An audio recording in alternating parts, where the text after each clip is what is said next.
My stepson humiliated my daughter until she quit tennis, so I cut off his college fund. He dropped out, and now my wife wants to leave me for him.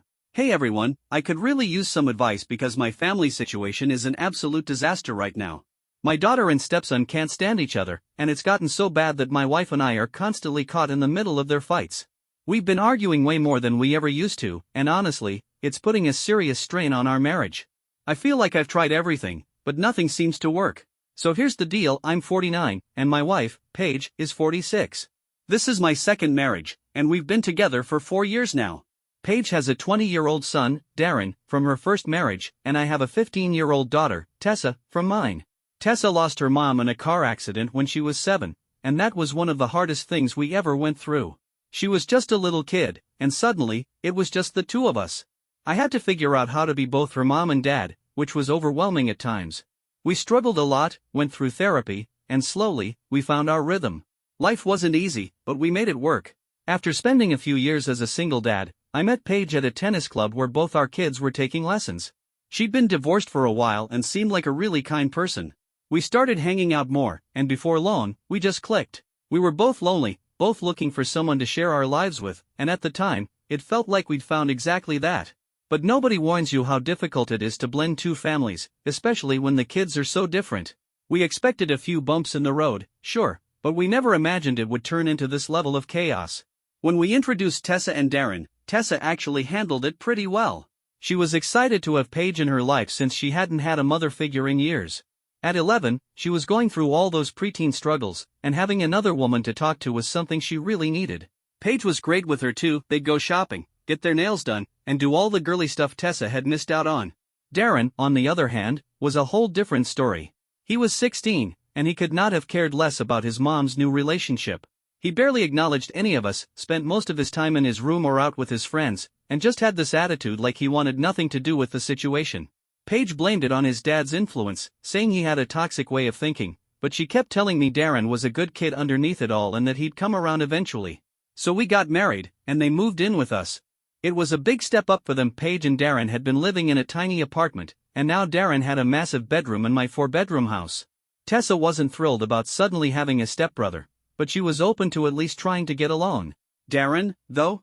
He didn't even make an effort. At first, they just ignored each other, which I figured was better than outright hostility. If they weren't talking, at least they weren't fighting. But then Darren started being flat-out nasty to Tessa. He'd make little digs about her clothes or her appearance, not bad enough to get in serious trouble, but just mean enough to hurt her feelings. Tessa would push back sometimes, but she was still just a kid, and he always found a way to make her feel even worse. At first, Paige and I brushed it off as typical sibling rivalry, but after a while, it became clear that this wasn't just normal bickering. Tessa was struggling, and we had to step in. Of course, as soon as we called Darren out on his behavior, he acted like we were unfairly targeting him. I kept hoping he'd grow out of it, that maybe he just needed time to adjust to the new family situation. Meanwhile, I think Tessa had imagined having a cool older stepbrother, someone who'd look out for her. Instead, she got stuck with someone who treated her like she didn't belong in her own home. By the time Tessa turned 13, she'd had enough. She wasn't letting Darren walk all over her anymore, and that's when things really took a turn for the worse. They fought about everything: who got to use the TV, whose turn it was to do laundry, what we were having for dinner. It didn't matter how small or stupid the argument was, they'd find a way to turn it into a battle. Paige and I felt like we were constantly playing referee, and to be honest, we were exhausted. I kept thinking things would settle down once Darren went off to college, but nope, he chose a school just 20 minutes away so he could keep living at home. I tried pushing him to get a part-time job since he had so much free time, but he wasn't interested. He wasn't even doing particularly well in school, but instead of trying to improve, he just lazed around the house, playing video games and stirring up drama with Tessa. The absolute worst moment came last year when Tessa had a friend over to study. Darren came downstairs and started making awful comments about the girl's appearance, just being a complete jerk for no reason. Tessa told him to knock it off and apologize, but instead of backing down, he turned on her, calling her fat and ugly. That set off a screaming match right in the middle of our living room. Paige tried to get Darren to apologize, but he just stormed out like a little kid throwing a tantrum. Tessa's friend never came back after that, and Paige felt horrible about the whole thing. She apologized to both of them, but the damage was already done. When I got home and found out what had happened, we decided enough was enough. Paige suggested family therapy, which honestly felt like our last hope at that point. Darren, of course, threw a fit, insisting he wasn't crazy and didn't need therapy. The only way we could get him to go was by cutting off his allowance, and even then, he sat there with his arms crossed the whole time, refusing to say a word. A complete waste of time and money. Since Darren refused to take therapy seriously, the only good thing that came out of it was that it actually helped Tessa and Paige's relationship. Before, they'd started to drift apart because of all the chaos Darren brought into our home, but those sessions gave them a chance to talk things through and reconnect. Unfortunately, that was the only progress we made. Everything else stayed exactly the same. For years, Paige and I kept trying to get Darren and Tessa to get along, but nothing worked. Eventually, we just gave up and pinned our hopes on him moving out for college. Of course, that never happened. Now, let me be clear, I've always tried to be fair with Darren. I'm not the kind of stepdad who pushes a kid out the door the second they turn 18. I actually wanted him to finish college, get a decent job, and move out when he was ready. But after what he did last week, I'm seriously questioning whether bringing him into our lives was the worst mistake I ever made. Both Tessa and Darren go to the same tennis academy, the same place where I met Paige, actually. They're both pretty good players, though Darren is more advanced since he's older. Lately, though, he's been making Tessa's life miserable there. He started spreading rumors about her, and at first, it was just dumb, petty stuff. But last Tuesday, he took it way too far. That night, Tessa came home from practice completely wrecked. She didn't say a word, just ran straight to her room, locked the door, and refused to talk to anyone. The next day, she skipped school, which was completely out of character for her. Tessa is the kind of kid who never misses class unless she's seriously sick. That's when I knew something was really wrong. Paige and I tried asking Darren what had happened since he'd been at practice too, but he just sat there with this smug, self-satisfied look on his face. That expression alone made my blood boil. I knew, without a doubt, that he had done something awful. I had to go to work the next morning, but I couldn't stop worrying about Tessa. When I got home that evening, I peeked through her window and saw her just sitting there on her bed, quietly writing in her notebook. She still wouldn't come out of her room or eat anything. Paige and I were beside ourselves with worry, but we didn't want to push too hard and risk making things worse, so we gave her some space. But the whole situation had me on edge. I had never seen Tessa shut down like this before. At dinner that night, Paige tried again to get answers out of Darren. She asked if he had any idea what was going on with Tessa since she had been completely fine before tennis practice. He barely looked up from his plate and said, "Nope, no idea," like it was nothing. But then I saw it, that damn smirk. He was enjoying this. He thought it was funny. That was it. I snapped. Right there at the dinner table, I turned to him and demanded he tell us what was going on. I warned him that if he had anything to do with Tessa shutting herself in her room, he'd better come clean now. And do you know what he did? He leaned back in his chair, completely unfazed, and said it was just some harmless fun. Like Tessa breaking down in tears was just some little joke. Paige jumped in, demanding to know what exactly this so-called fun was supposed to be. At first, he just shrugged it off like it was nothing, but when she kept pushing, he completely lost it. He started yelling about how we were overreacting and called Tessa a snowflake baby for being upset.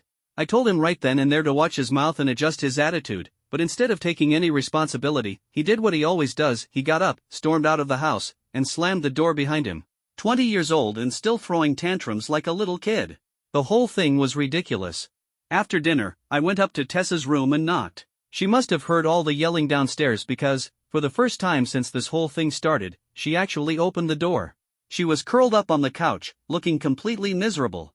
I sat down and told her that we knew Darren was behind whatever happened, and we just wanted to understand what was going on. The moment I said that, she broke down in tears. Paige rushed over to comfort her while she finally told us what Darren had done. Apparently, he had been telling everyone at tennis practice that Tessa had a massive crush on their coach and was flirting with him to get extra practice time. Now, this wasn't just any coach. This guy is around 6 feet 4 inches, while Tessa barely stands at 5 feet 4 inches. He's twice her age, and the whole thing was beyond ridiculous.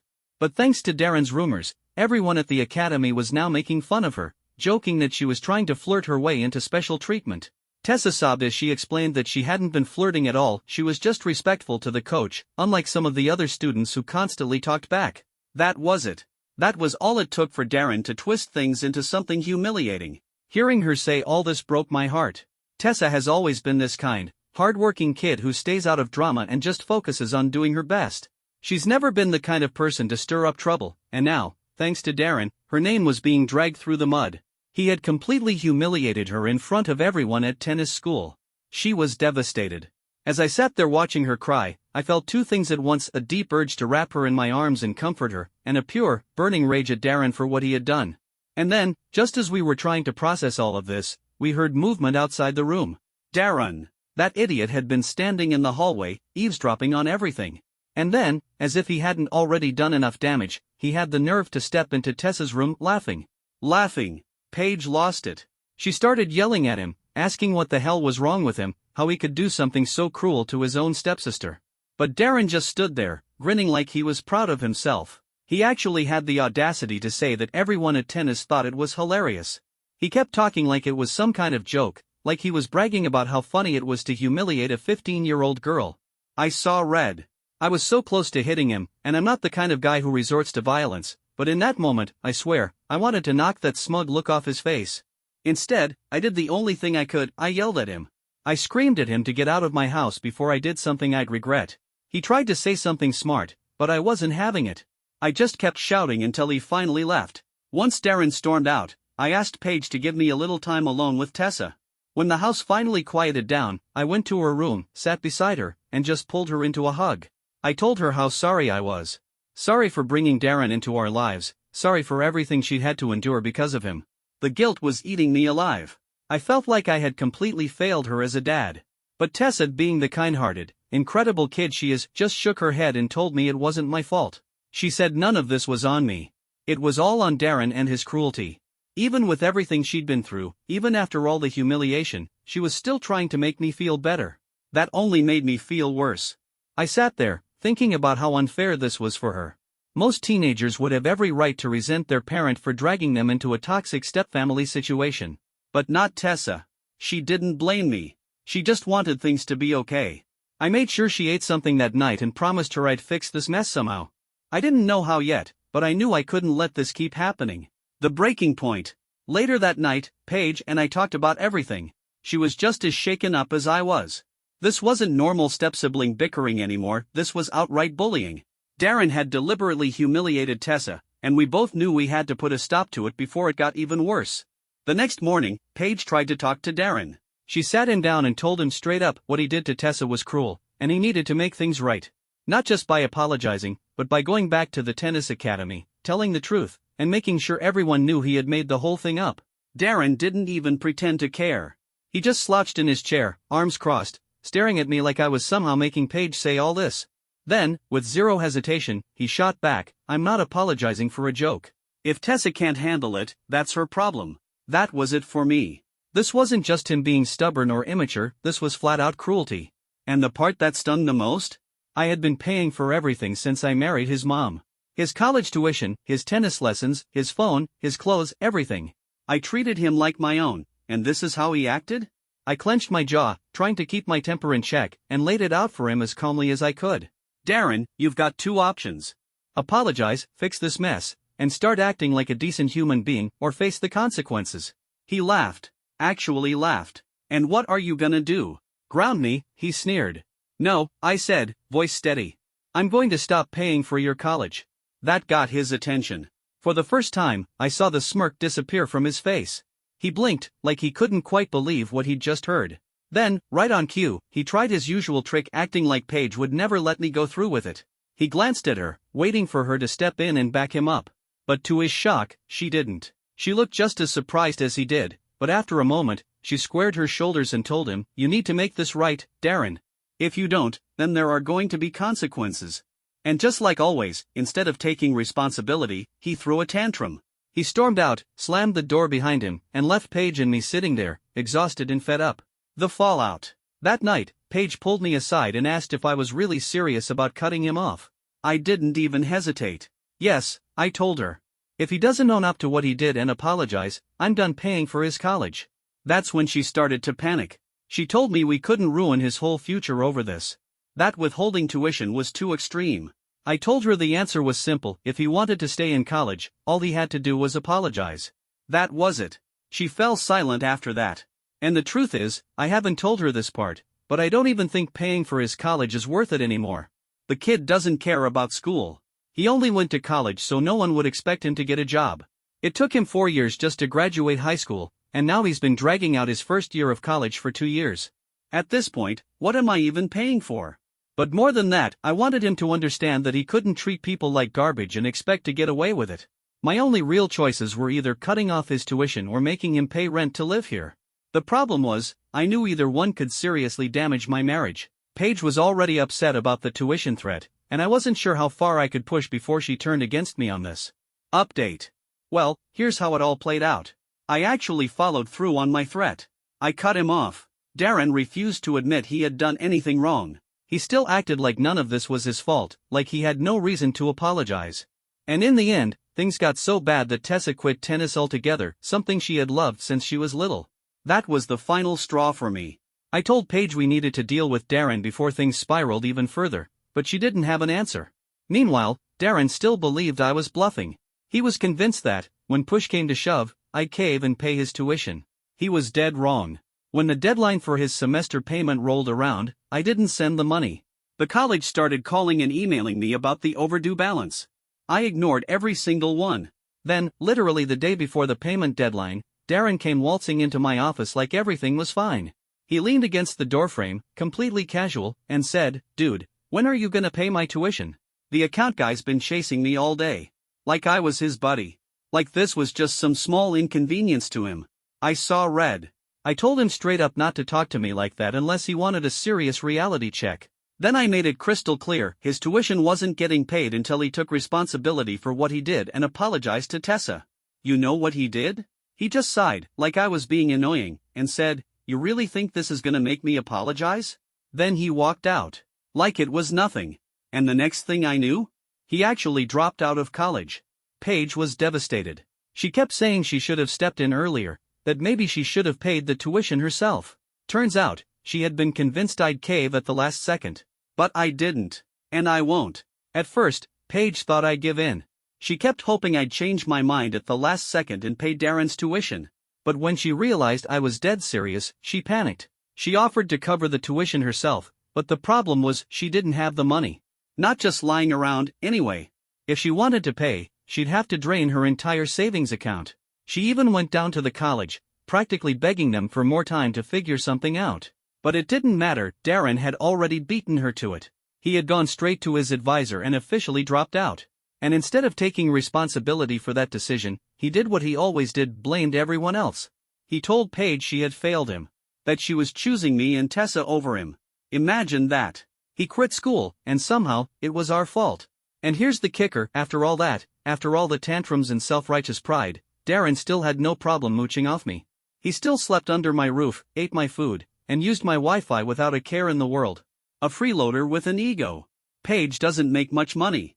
Before we got married, she and Darren were barely scraping by in a tiny apartment. She had to work 2 jobs just to keep a roof over their heads.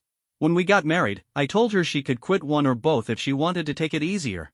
She ended up keeping one job, just so she had her own money, but the reality was I was covering almost everything. So when Darren dropped out, Paige was devastated.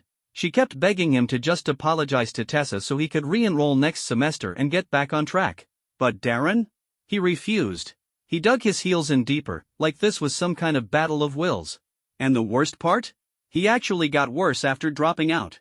His life turned into one long, pointless routine: sleep until noon, lounge around all day playing video games, scroll through his phone, go out with his friends. No job. No effort. No responsibility. Nothing. And what really got me? He didn't even pretend to figure out a way to pay for school himself. He just gave up. Like if someone else wasn't covering it, then it wasn't worth the effort. That's when it really sank in. I had given this kid everything. A fully paid education, a comfortable home, opportunities most people would kill for, and he threw it all away because he was too damn proud to say sorry to a 15-year-old girl. Time to lay down the law. After watching him waste away on my couch for weeks, I finally had enough. I sat Paige down and told her we needed to do something. Clearly, cutting off his tuition wasn't enough. He never cared about college anyway, so losing it wasn't much of a punishment. We had to make him face real consequences. The next morning, Paige and I sat Darren down and told him point blank, he needed to get a job. If you're not in school, you can't just sit around the house all day expecting us to support you forever, I told him. And do you know what this kid did? He was on his phone the entire time we were talking. Didn't even look up. Just muttered, "I'm working on it," like we were interrupting something important. That was it. I called him out right then and there. No, you're not. You're just sitting here waiting for me to keep throwing money at you like always. That's not happening anymore. Then, like he had just been waiting for this moment, he finally looked up, sighed, and said, I'm going to start my own business. I just need you to give me a loan. I blinked. A loan. This kid had just dropped out of college, which I had been paying for, was living in my house for free, contributing absolutely nothing, and now had the nerve to ask me for money to start a business?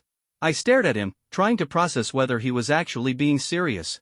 So I asked him, after everything you've done, you really think I'm going to give you more money? And do you know what he said? He shrugged, looked me dead in the eye and said, yeah, why not? Like I owed him something. The last straw. That was it for me. I had tried being nice. Tried supporting him. Tried everything I could think of. But he had zero respect for me, for Tessa, for his own mother, for anyone. So I laid it out for him, plain and simple. You've got two options, either start paying rent and cover your share of the utilities, or get out. And, like clockwork, he threw a tantrum. He screamed fine, and stormed off to his room, slamming the door behind him like some moody teenager. Paige and I hoped that maybe this would finally light a fire under him. That maybe he'd realize he had no choice but to get off his ass and look for a job. But nope. He just kept doing the same thing. Wasting away on the couch, avoiding responsibility, acting like he had all the time in the world. I gave him 1 month to find a job and start paying his share of expenses. 1 month. He didn't even pretend to try. A full month passed, and absolutely nothing changed. When I finally asked him if he'd found a job yet, he didn't even bother making up an excuse. Just shrugged and said, nope. Like it was no big deal. I had reached my limit. I looked Darren dead in the eye and told him, pack your stuff and get out. You should have seen his face. He looked at me like I had just started speaking a foreign language. For a second, I don't think he actually believed what he was hearing. Then, with all the arrogance in the world, he had the nerve to ask, are you seriously kicking me out? I didn't sugarcoat it. I told him straight up it wasn't about kicking him out. It was about being an adult and making adult choices. If he wasn't going to contribute to the household, then he couldn't just live here for free. Simple as that. That's when he completely lost it. He started screaming, saying I wasn't his real dad, so I had no right to tell him what to do. I didn't flinch. I just stood my ground and told him, you're right. I'm not your biological father. But I am the owner of this house. And I'm the one who's been paying for everything, your tuition, your food, your phone, your entire life. And I'm done doing that unless you step up and contribute. His choice was simple, start paying rent, or leave. Darren stormed off to his room, slamming every door on the way. A few minutes later, he came back down, bags in hand. And just like that, he left. No apology. No goodbye. Not even to his own mother. Just walked out. Aftermath. Paige was absolutely devastated. She cried for days. And while I tried my best to be there for her, I also knew in my heart that we had done the right thing. We couldn't keep enabling Darren. We couldn't let him keep treating everyone like garbage and expecting no consequences. At some point, he had to grow up. But then, during one of our late-night conversations, Paige said something that completely knocked the wind out of me. She wiped her eyes, sighed, and said, I wish I had left with him. I froze. What do you mean? She hesitated, then admitted, I know what Darren did was wrong. But he's still my son. He's still young. And I feel like I abandoned him. That hit me hard. Darren had tormented Tessa, humiliated her, refused to take responsibility for anything, and chose to leave rather than act like an adult, and yet, Paige still felt like she was the one who failed him. She had tried calling him over and over, but he wouldn't answer. And that killed her. She wasn't just sad, she was sick with worry. She didn't know where he was, if he was safe, if he had anywhere to sleep. And no matter how much I reminded her that this was his own doing, she couldn't shake the feeling that she had let him down.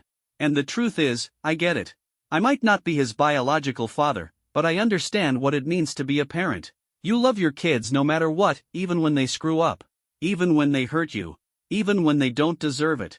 But I thought we had been on the same page about this. I thought we both knew that Darren needed to face consequences for once in his life. That letting him stay would have only made things worse. Now I wasn't so sure. Did I go too far? For the first time, I started wondering, did I make a mistake? Was I the bad guy for finally putting my foot down? For refusing to keep enabling Darren's behavior? The tension in the house was unbearable. For a full week, Paige and I barely spoke. Tessa tried to stay out of it, burying herself in schoolwork, but I could tell she felt it too. The silence. The sadness. The weight of everything that had happened. Finally, I couldn't take it anymore. I had to know where things stood. So one night, I just asked Paige straight up, "Are you really thinking about leaving me to go after Darren?" She looked exhausted. Her eyes were red from crying, and she just shook her head. "I don't know," she admitted. "I love you. But Darren is my only son. And I feel like I abandoned him." I tried to make her see the bigger picture. I told her, this isn't about abandoning him. It's about finally making him take responsibility for his actions. If you keep bailing him out every time he messes up, he'll never change. She sighed. "I know. And I know you're right. But that doesn't make it any easier." Then she said something that stuck with me. "When it comes to your kids, sometimes you know what's right, but your heart doesn't care. You just want to protect them, even when they're wrong." I sat with that for a long time. I understood where she was coming from, but at the same time, I didn't know what else to do. I wasn't going to beg Darren to come back. That would just teach him that he could get away with anything. If he ever came back and genuinely apologized for what he did to Tessa, for how he treated us, then maybe we could find a way forward. But we both knew that wasn't going to happen. Darren's ego was way too big for that. Final update, 3 months later. It's been 3 months since everything went down. Paige finally heard back from Darren after trying to contact him a million times. Turns out, he's been crashing on a friend's couch in the next town over. Still won't admit he did anything wrong, but at least he found a part-time job. So that's something, I guess. The biggest change, though? Tessa. Now that Darren is gone, she's finally starting to act like herself again. She smiles more. She laughs again. And just yesterday, she told me she wants to start playing tennis again. That's huge. Things between me and Paige? Still rough. We're trying. I love her, and I know she loves me. But this whole situation has been hard on both of us. I just hope that, one day, she'll see that this wasn't about punishing Darren. It was about forcing him to grow up. Because sometimes, being a parent isn't about protecting your kid from the world. Sometimes, it's about making them face it. Even when it hurts.